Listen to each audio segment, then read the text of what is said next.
দাদা প্রতিষ্ঠিত করে গেছে আমার বাবাকে, বাবা প্রতিষ্ঠিত করছে আমাকে, আর আমি ব্যস্ত আমার সন্তানকে প্রতিষ্ঠিত করতে।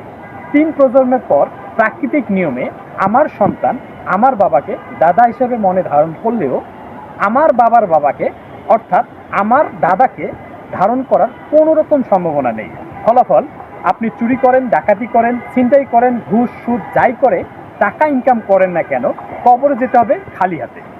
আর এটি চরম বাস্তবতা।